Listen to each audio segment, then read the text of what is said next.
டெய்லியும் வந்து இந்த இடத்துல வந்து இந்த ஃப்ளை ஆஷு, அப்புறம் ஜல்லி, சிமெண்ட் இதெல்லாம் வந்து இறக்குவோம் வண்டிங்க.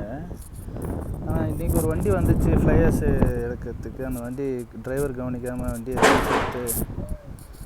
வண்டியை ரிவர்ஸ் எடுத்து அந்த பள்ளத்தில் விட்டார். ஆக்சுவலாக டிரைவர் என்ன சிந்தனையில் இருந்தாருன்னு தெரில.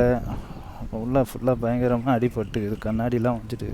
டிரைவருக்கு தான் அவ்வளோ தான் நினைக்கிறேன், எதுவுமே இல்லை. ஆனால் எந்த காயமும் இல்லை. டிரைவரு ரொம்ப கஷ்டம்.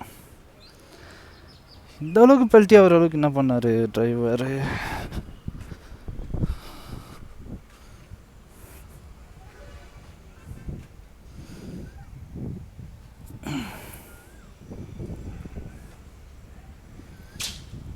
இந்த இன்ஜின் ஆயிலாம் இது என்னன்னு தெரியலையே. ஆயிலுக்கு ஃபுல்லாக லீக்கேஜ் ஆயிடுச்சு.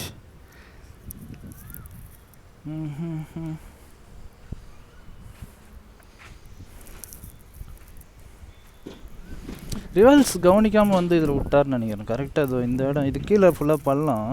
இது கீழே ஃபுல்லாகவே பள்ளம்.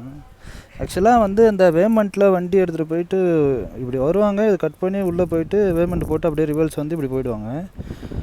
ஆனால் டயர் வந்து இங்கே வரணும்னு அவசியமே கிடையாது, இந்த இடத்துக்கு வரணும்னு அவசியமே கிடையாது. இதுலேயே வந்துட்டு இதுலேயே போயிடலாம்.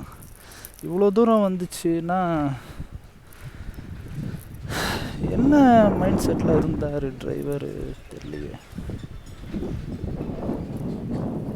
ஸோ கேர்ஃபுல்லாக இருங்க டிரைவர்ஸ், என் உயிர்கள். வண்டி என்னானாலும் பரவாயில்ல, மனிதனுக்கு எதுவும் ஆகக்கூடாது. மனிதனுக்கு எதனா ஆச்சுன்னா தான் கஷ்டம். வண்டி கூட எதனா இன்சூரன்ஸ்க்கு எல்லாம் பண்ணலாம். சரி நண்பா, பாய்.